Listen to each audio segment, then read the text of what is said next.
अगर आपको 8 या 9 मार्क्स बचाना है तो कृपया करके आप हमारे साथ अंत तक जुड़े रहिए। तो चलिए देखते हैं कि 8 या 9 मार्क्स आप कैसे बचा सकते हैं। तो वीडियो स्टार्ट करने से पहले हम थोड़ा कंक्लूजन कर देते हैं इस चैप्टर के बारे में।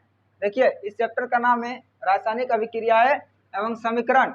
आपको बता दें कि आपके विज्ञान बुक का सबसे इम्पोर्टेंट चैप्टर यही वाला है, जो कि 8 या 9 मार्क्स का क्वेश्चन आता है सिर्फ एक ही चैप्टर से।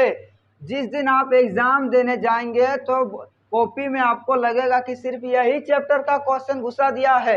देखिए, ये चैप्टर थोड़ा बड़ा है, लेकिन क्या है, आसान भी लगेगा और सबसे ज्यादा मार्क्स भी है, लेकिन थोड़ा बड़ा है, तो थोड़ा धैर्य बनाना रखने पड़ेगा।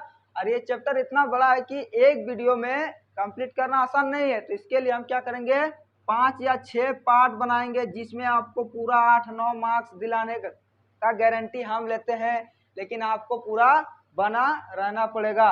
तो चलिए, आप बिना समय का बर्बादी करते हुए इस चैप्टर को स्टार्ट करते हैं। देखिए, एकदम पूरा अच्छा से ध्यान से बताएंगे इसको, थोड़ा थोड़ा ही बताएंगे, 5-6 वीडियो में कंप्लीट करेंगे, लेकिन पूरा बता देंगे चैप्टर, ठीक है। इस चैप्टर का नाम है रासायनिक अभिक्रियाएं एवं समीकरण। यहाँ 9 मार्क्स लिख देते हैं, जिससे अच्छा लगेगा, 9 मार्क्स, ठीक है। सबसे पहले बताते हैं कि रासायनिक अभिक्रिया क्या होता है। रासायनिक अभिक्रिया, रासायनिक अभिक्रिया क्या, तो देखो उदाहरण से समझेंगे फिर डेफिनेशन में आते हैं। यहाँ पर ये क्या है, हाइड्रोजन है, H2 को हाइड्रोजन बोलते हैं, O2 को ऑक्सीजन। जब इन दोनों को मिलाते हैं तो क्या बनता है, H2O। तो यहाँ पर क्या हो रहा है, देखो ये क्या हाइड्रोजन है, ये क्या ऑक्सीजन। जब हाइड्रोजन और ऑक्सीजन को मिला रहे हैं तो किसका निर्माण हो रहा है, जल का निर्माण हो रहा है। तो यहाँ से हमको डेफिनेशन क्या प्राप्त हो रहा है कि जब 2 या 2 से अधिक पदार्थ को आपस में मिलाते हैं तो कुछ नया पदार्थ का निर्माण होता है, जिसे रासायनिक अभिक्रिया कहते हैं, ठीक है। और अगर आप लोग को फ्रेश नोट्स चाहिए तो 70 70 24 92 16 पर व्हाट्सएप कीजिए, व्हाट्सएप में, ठीक है। यहाँ से आपको क्या फ्रेश नोट्स मिल जाएगा, नहीं तो वीडियो में बने रहे, इससे भी आपको मिल जाएगा। रासायनिक अभिक्रिया समझने में कोई दिक्कत, फिर से एक बार बता देते हैं कि जब 2 या 2 से अधिक पदार्थ को आपस में मिलाते हैं तो कुछ नया पदार्थ का निर्माण होता है, जिसे रासायनिक अभिक्रिया कहते हैं। देखो, अब बताते हैं कि हमारे दैनिक जीवन में क्या क्या रासायनिक अभिक्रिया होता है, इससे हमको और समझ में आ जाएगा, ठीक है। तो इसको लिखते हैं कि दैनिक जीवन में होने वाले रासायनिक अभिक्रियाएं। दैनिक, नोट करके इसको लिखना, ठीक है। दैनिक जीवन में होने वाली रासायनिक अभिक्रियाएं, यहां से आपको पूरा कॉन्सेप्ट क्लियर हो जाएगा। रासायनिक अभिक्रियाएं, अभिक्रियाएं, ठीक है। देखो, हमारे दैनिक जीवन में क्या क्या रासायनिक अभिक्रिया होता है, ये आप लोग खुद से भी सोच सकते हैं, फिर भी हम बता देते हैं कुछ कुछ। देखो, जैसे क्या होता है, लोहे में जंग लगना, लोहे में जंग लगना। आप बोलेंगे कि भैया यहाँ पर लोहे में जंग लगना कैसे हो गया, जंग, लोहे में जंग लगना कैसे हो रहा है रासायनिक अभिक्रिया। तो चलिए बताते हैं। देखो, लोहा में जंग कैसे लगता है, मान के चलो कोई लोहा को हम लोग खुला में छोड़ देते हैं, लोहा को रखे हैं, अगर लोहा को घर के अंदर रखेंगे तो क्या उसमें जंग लगेगा, तो जंग लगना उसमें पॉसिबल है, नहीं ना पॉसिबल है।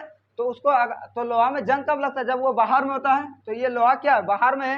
अब जब बाहर में है तो उसमें जल पड़ेगा कि नहीं, जल मिलेगा ही मिलेगा। अब फिर उससे क्या होगा, वायु मिलेगा कि नहीं, ऑक्सीजन मिल रहा है कि नहीं मिल रहा है, मिल रहा है। तो जब जल और ऑक्सीजन जब एक साथ पड़ेगा और भी पड़ेगा तो जंग लगेगा कि नहीं। यहाँ पर क्या हो रहा है, केमिकल रिएक्शन हो रहा है कि नहीं, दोनों पदार्थ इसमें मिला कि नहीं मिला। तो जब 2 पदार्थ मिलता है तब क्या बोलेंगे, केमिकल रिएक्शन, रासायनिक अभिक्रियाएं, ठीक है। तो जंग लगना इस प्रकार हो गया रासायनिक अभिक्रियाएं। अब दूसरा देखो, दूसरा नंबर में क्या है, दही का बनना।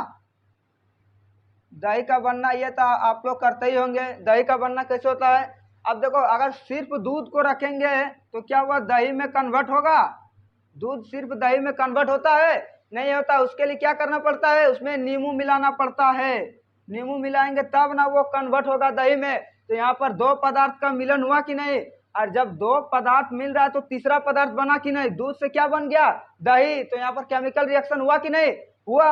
अब तीसरा नंबर में आएगा भोजन का पाचन, भोजन का पाचन।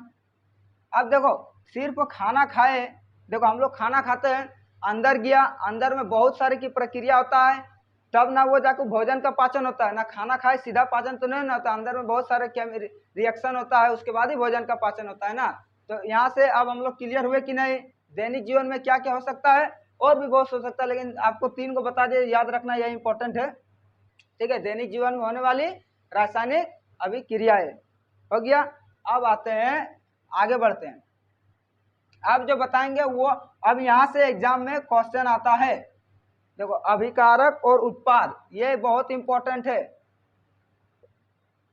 अभिकारक उत्पाद, ठीक है, अभिकारक और उत्पाद जो जो आपके एग्जाम में आएंगे वो हम बता देंगे कौन वाला आता है कौन वाला नहीं आता है। ठीक है, तो ये वाला आने का चांस रहता है, वो दोनों का डेफिनेशन पूछ देता है एक वर्ड में कि अभिकारक और उत्पाद क्या होता है, 2 नंबर का दे देता है। ठीक है, तो इसको इग्नोर नहीं करेंगे। तो देखो अभिकारक क्या होता है, यहाँ पर क्या, जैसे यहाँ पर एक ही उदाहरण से बताते हैं, H2 + O2 क्या बन रहा है, H2O बन रहा है। ठीक है, H2 + O2 को मिला क्या बन रहा है, H2O। तो ये क्या, ये 2 पदार्थ, ये क्या क्या अभिक्रिया में क्या हुआ, भाग लिया, ये दोनों क्या हुआ, अभिक्रिया में भाग लिया, तो बना क्या, तीसरा पदार्थ बना। 2 पदार्थ रिएक्शन किया, बना तीसरा पदार्थ। तो जो जो पदार्थ अभिक्रिया में भाग लेता है, जो पदार्थ क्या बोले, जो पदार्थ अभिक्रिया में भाग लेगा उसे हम अभिकारक बोलते हैं। और अभिकारक क्या होता है कि जो पदार्थ अभिक्रिया में भाग लेता है उसे अभिकारक बोलेंगे। और उसके बाद यहाँ पर देखो 2 पदार्थ क्या अभिक्रिया में भाग लिया, अब जब भाग लेगा तो रिएक्शन होगा, और रिएक्शन होने के बाद क्या हुआ, तीसरा पदार्थ का निर्माण हुआ। तो जब तीसरा पदार्थ का निर्माण हुआ, मतलब अभिक्रिया के बाद जिस पदार्थ का निर्माण होता है उसे हम उत्पाद बोलते हैं। मतलब H2O क्या हुआ, उत्पाद हुआ। सिंपल सा बात है। देखो क्या, फिर से बताते हैं, अभिकारक क्या होता है कि जो पदार्थ रिएक्शन में भाग लेता है, अभिक्रिया में जो पदार्थ भाग लेता है उसे हम बोलेंगे अभिकारक। और उसके बाद रिएक्शन के बाद जो बनता है या अभिक्रिया के बाद जो बनता है उसको बोलेंगे उत्पाद। ठीक है, जैसे और बताते हैं उदाहरण, C + O2, CO2, इसमें बोलेंगे कि अभिक्रिया कौन वाला है, नहीं सॉरी, इसमें बोलेंगे कि अभिकारक कौन वाला है और उत्पाद कौन वाला है। तो बताने में कोई तकलीफ नहीं, क्योंकि देखो ये सब क्या, कार्बन + ऑक्सीजन अभिक्रिया में क्या कर रहा है, भाग ले रहा है। क्या कर रहा है, भाग ले रहा है। उसके बाद क्या बना, कार्बन डाइऑक्साइड। तो जो भाग लिया अभिकारक, और जो अभिक्रिया के बाद जो बना वो हो गया उत्पाद। ठीक है, इधर वाला अभिकारक, उधर वाला उत्पाद, ऐसा नहीं होता है। ठीक है, अब देखो डेफिनेशन इसको एग्जाम में कैसे लिखना है, तो अभिक्रिया में पहले आते हैं, अभिकारक में आते हैं, पहले कैसे लिखेंगे एग्जाम में। अभिकारक क्या होता है, वैसी रासायनिक अभिक्रिया, वैसी रासायनिक अभिक्रिया जो, सॉरी गलत हो गया, वैसा पदार्थ जो रासायनिक अभिक्रिया में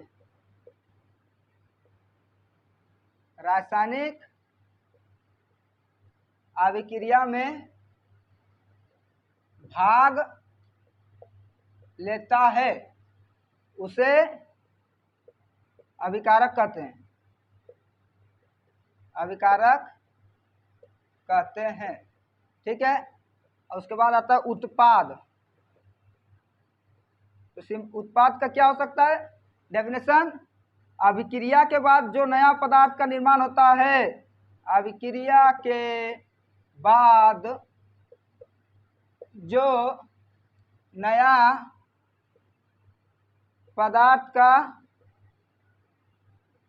निर्माण होता है, ठीक है, उसे बोलेंगे उत्पाद। एक ही उदाहरण से दोनों लिख देंगे। C + O2 क्या निर्माण होगा, CO2। तो इधर वाला क्या है, ये अभिक्रिया में भाग ले रहा है, तो ये वाला क्या होगा, अभिकारक। इधर वाला अभिक्रिया के बाद बना कार्बन डाइऑक्साइड, तो ये क्या हो गया, उत्पाद। ठीक है, कोई दिक्कत समझने में, अभिकारक और उत्पाद। चलिए इसको नोट डाउन कीजिए।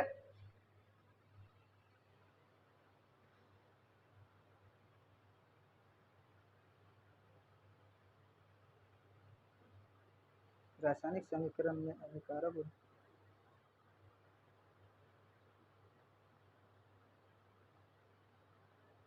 रासायनिक समीकरण के यहाँ पर रुक जाते हैं। देखिए रासायनिक अभिक्रिया पढ़ लिया हमने रासायनिक अभिक्रिया पढ़ लिया, अभिकारक उत्पाद को भी पढ़ लिया। अब आता है नेक्स्ट रासायनिक समीकरण। रासायनिक समीकरण देखो यहां पर बताते क्या होता है रासायनिक समीकरण। अगर जैसे ये H2 प्लस O2 हो गया, क्या निर्माण हो रहा है, H2O का। ये क्या H2 मतलब हाइड्रोजन, एकदम सिंपल है, हाइड्रोजन प्लस ऑक्सीजन, क्या निर्माण हो रहा है, जल का। तो रासायनिक समीकरण क्या होगा, तो ये वाला क्या होता है, अभिकारक, और ये वाला उत्पाद। तो देखो रासायनिक समीकरण में क्या होगा, हम ध्यान से देखेंगे तो इसमें रासायनिक समीकरण में होता है क्या कि अभिकारक और उत्पाद में जो पदार्थ होता है, देखो हाइड्रोजन ऑक्सीजन कि अभिकारक और उत्पाद में जो पदार्थ होता है ना, उसको उसके प्रतीक के रूप में लिखते हैं। क्या होता है कि अभिकारक और उत्पाद के पदार्थों को उसके प्रतीक के रूप में लिखते हैं। मतलब कि जैसे हाइड्रोजन का प्रतीक क्या होता है, H, हीलियम का He, इस तरह से उसका जो प्रतीक होता है उसको उस रूप में दर्शाते हैं, और उसके साथ साथ उसके भौतिक अवस्था को भी दर्शाते हैं। जैसे ये हाइड्रोजन क्या है, गैस है, तो यहाँ पर गैस लिखेंगे, ऑक्सीजन क्या है, गैस है, तो गैस लिखेंगे, जल क्या है, लिक्विड है, तो यहाँ L लिखेंगे। इस तरह क्या हो रहा है, इसका भौतिक अवस्था को भी दिखाता है। तो रासायनिक समीकरण का सिंपल डेफिनेशन क्या हो रहा है कि इसमें क्या होता है कि अभिकारक और उत्पाद के पदार्थों के प्रतीक का इस्तेमाल किया जाता है। क्या हो रहा है कि अभिकारक और उत्पाद के प्रतीक का इस्तेमाल किया जाता है। तो चलिए इसका डेफिनेशन लिख देते हैं। और अगर आप लोग को बोल दिए कि फ्रेश नोट्स चाहिए तो व्हाट्सएप कीजिए। तो देखो रासायनिक अभिक्रिया में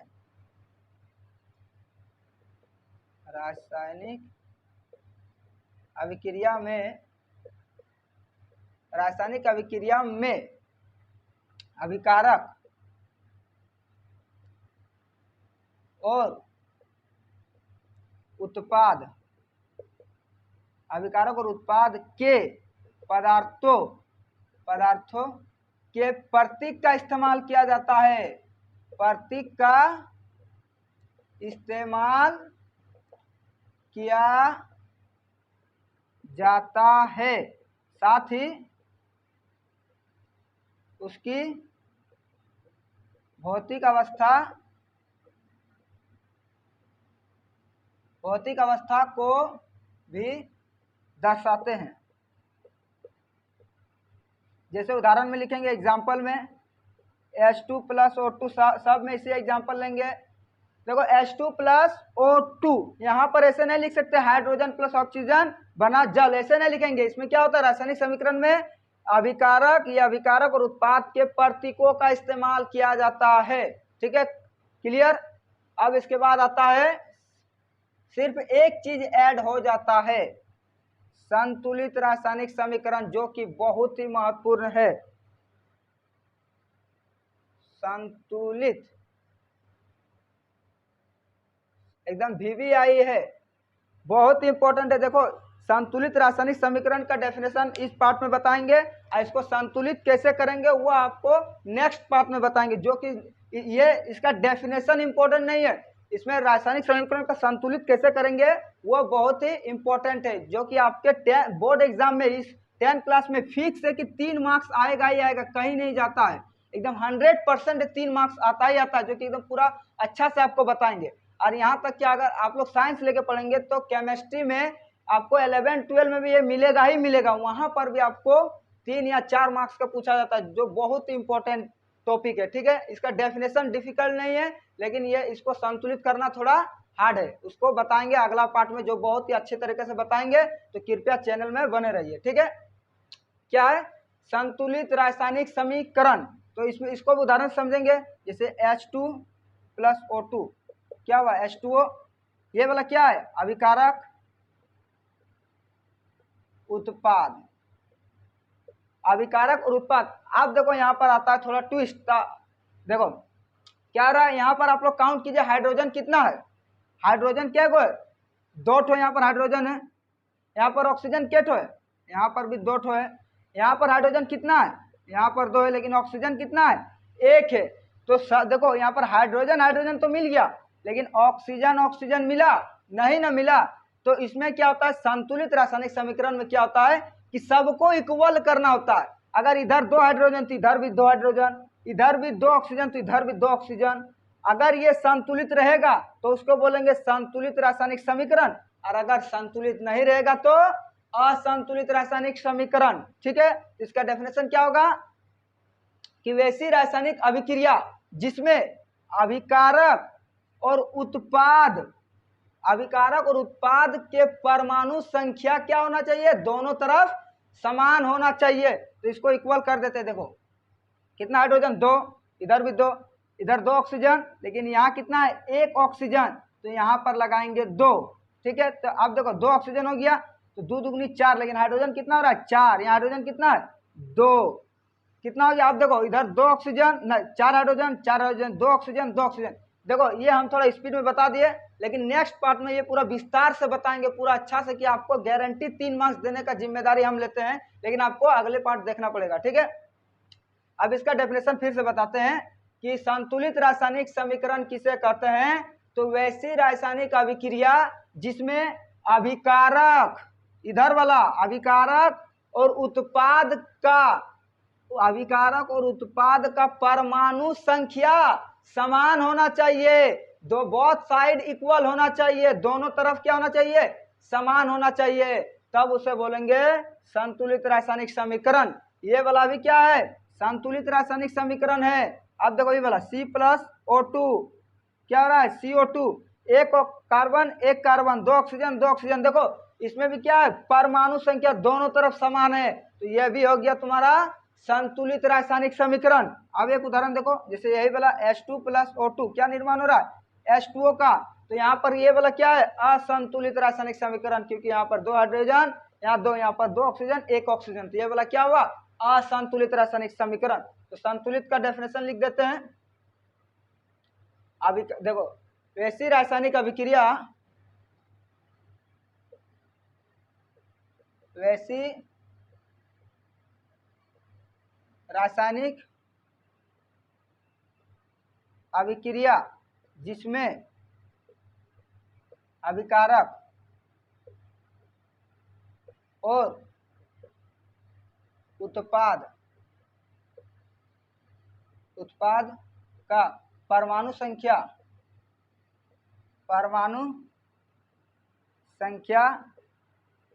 दोनों तरफ समान होना चाहिए, समान होना